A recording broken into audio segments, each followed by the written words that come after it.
Cabo Mil Radio 96.3 presenta el podcast de Isabel y su café.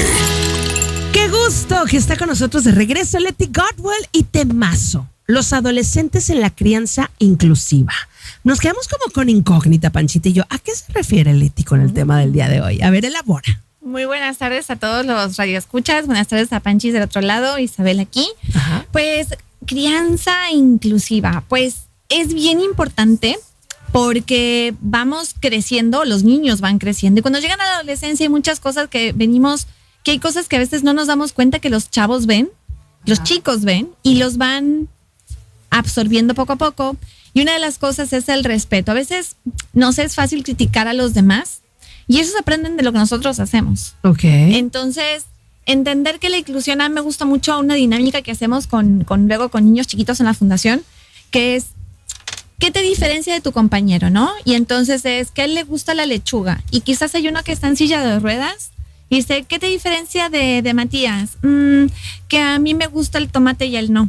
No ven la diferencia entre uno y otros en la parte física o en la parte de las capacidades, ¿no? Pero sí, cuando vamos creciendo, vamos marcando más esas diferencias y eso hace que muchas personas luego queden excluidas y, a ver, pueden ser por una discapacidad, pueden ser por... Y ahí arrancamos, ¿no?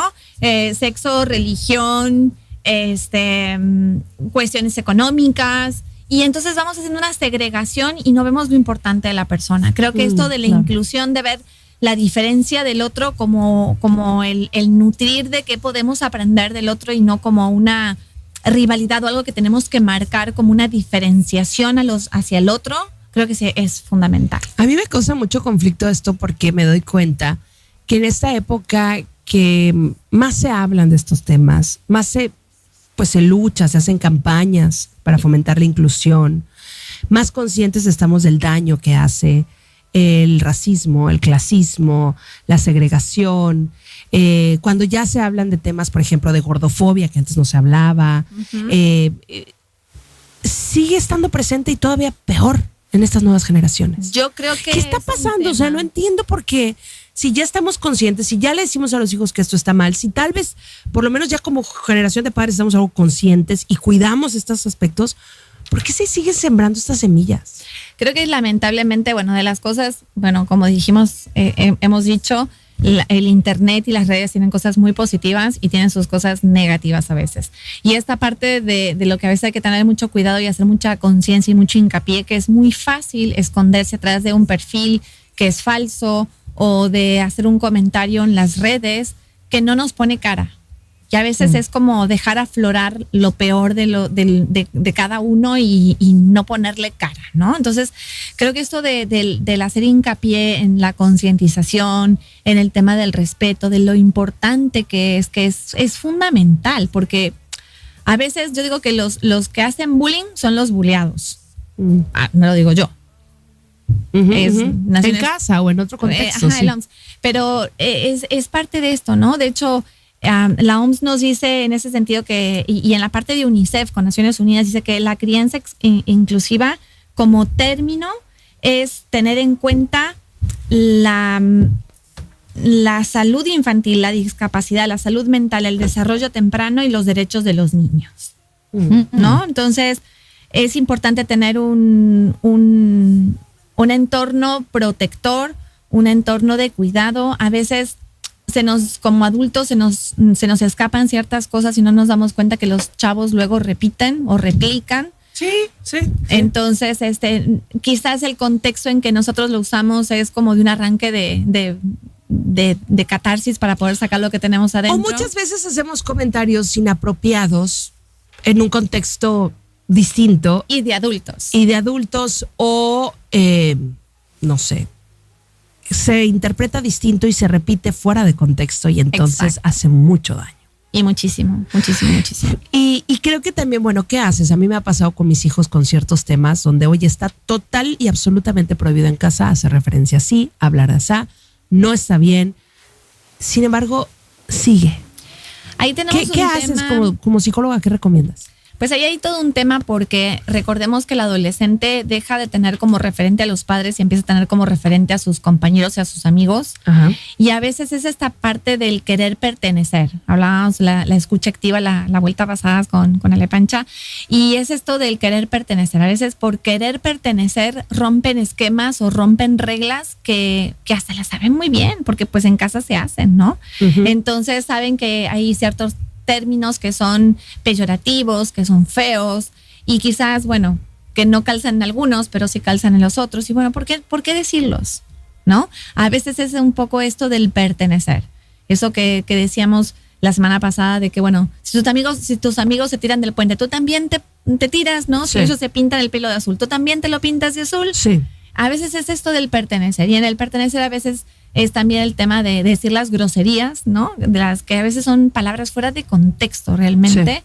Sí. Y a veces es el enfocarnos en qué nos diferencia de los demás para ver qué encontramos similar con quienes queremos ser similares. Claro. Sí, desgraciadamente muchos de estos comportamientos o conductas que no son inclusivas, sino todo lo contrario, pues llegan a ser muy populares en redes. Es más, ¿qué digo en redes? En política tenemos al bullying mayor de presidente de los Estados Unidos, ¿no? Que ha sido evidentemente bullying, que ha estado condenado, que ha estado admitido culpa y está en una situación de poder fuertísima. Entonces, ¿qué mensaje estamos enviando? Creo que también, y es algo que me preocupa, Pancha, no sé qué opines, sí. En temas de inclusión, ¿no crees que también hay cierto como hartazgo entre los adultos, como que otra vez la inclusión o inclusión o no queda bien, o sea, como cansancio de estar siempre políticamente equivocados? No sé qué percibes tú, Pancha.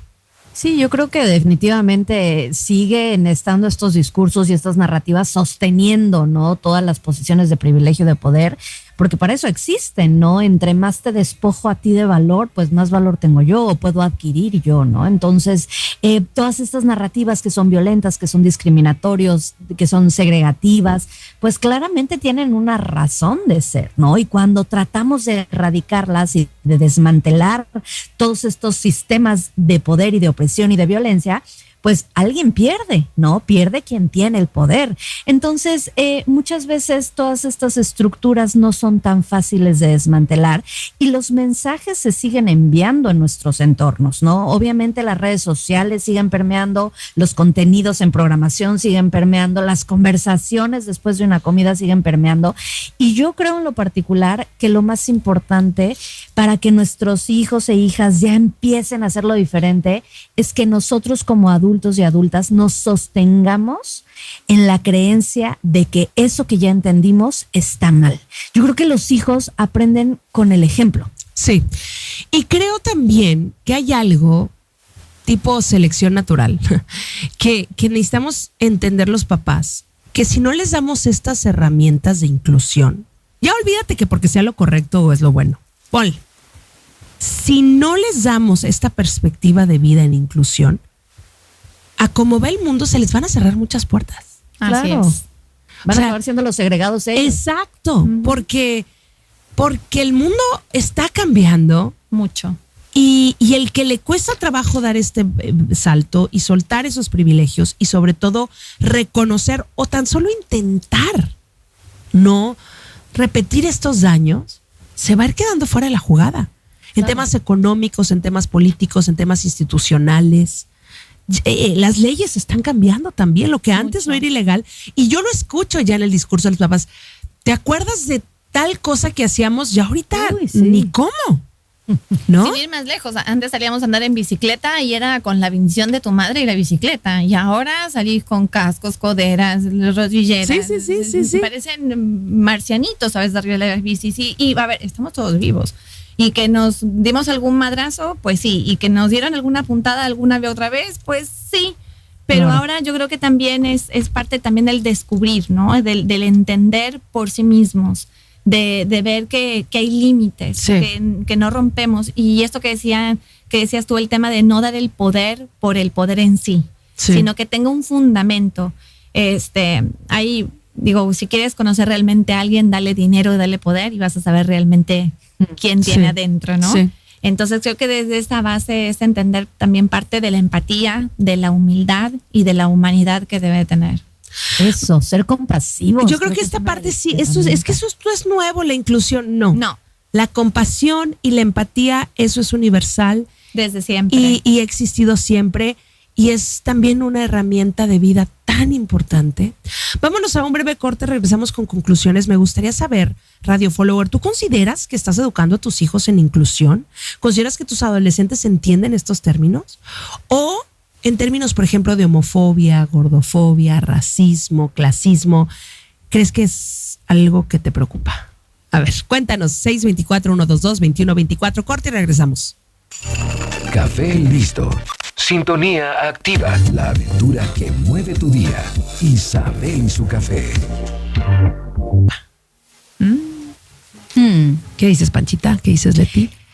Ay, yo creo que sí nos han llevado un poco a la hipervigilancia, ¿no? Esa me gustaría, creo que tiene que haber un margen de error y tiene que haber un ensayo y una curva de aprendizaje. Seamos también bondadosos con nosotros mismos. Vamos aprendiendo sobre la marcha. Claro, pero bueno, se dijo empatía primero que nada, compasión. Compasión. Creo que respeto por sobre todas las cosas, de que los demás no son iguales a nosotros y que nosotros no somos igual, que somos únicos, ¿no? Una de las cosas que la crianza inclusiva promueve es pues esto de la inclusión y del lenguaje inclusivo. Y el lenguaje inclusivo no quiero empezar con el bienvenides, ¿no? Que me causó mucha gracia porque pues hay una cadena de hay una cadena de farmacias que se llama Benavides, ¿no? Y entonces de aquí no había. Y una vuelta voy bajando por la Leona Vicario y veo en el mall, ¿no? Un cartel grandote y yo que pues distraída ahí, ¿no? Y digo, ¡ay, qué buena onda! Van a abrir una Benavides, acá hay Benavides. Sí, mira, ahí dice, ¿no ves, Carol? El cartel rojo, porque además es las letras. Me dijo, no, mamá, dice bienvenides. Benavides, ¿no? Entonces es como que, pero bueno, son esas cosas que eso digo, y la dislexia no ayuda, Leti. No me ayuda para nada. Pero bueno, dices, ay, no inventes. Pero al final, inclusión yo creo que va mucho más de una letra. Inclusión es igualdad de oportunidades. Inclusión es, yo lo digo, a mí no me había pasado nunca tener este problema de inclusión.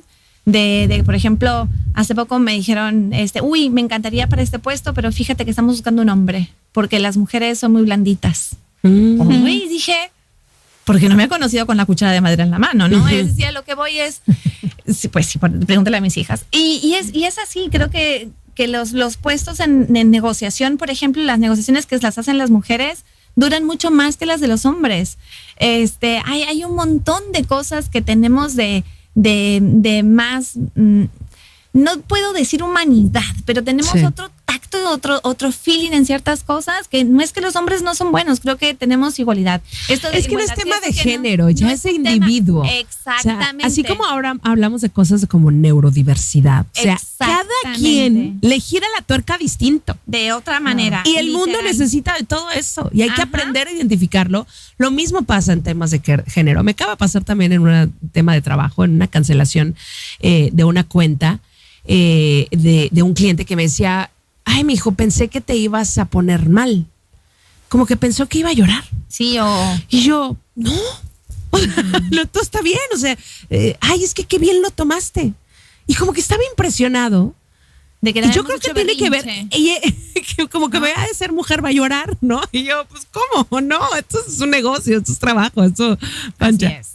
Claro, y fíjate, ahorita que cuentas esta anécdota, ya se nos acabó el tiempo. Hubo un caso de un personaje importante que también lloró en público y el comentario de todas las personas involucradas fue, ¿cómo se pone a llorar aquí en público? No era un hombre. Y es una vez más el sistema negándole a los hombres sentir derecho. Lo que están sintiendo en ese momento, ¿no? Claro. Entonces a las mujeres nos dicen un discurso, a los hombres otro, es una cosa desastrosa. Y de todo hay, hombres y mujeres lloran, esa es la realidad, o no lloran, pero bueno. Así Leti, número de contacto, por favor, para seguir trabajando. Y si quieren prepararse en términos de temas de inclusión, hay que hacerlo, papás. Es el 624-211-8833. 624-211-8833 y en nume.center. Interesante comentario que ya para despedirnos nos dicen por acá, quienes deben de preparar en temas de inclusión son los servidores públicos. Este es otro.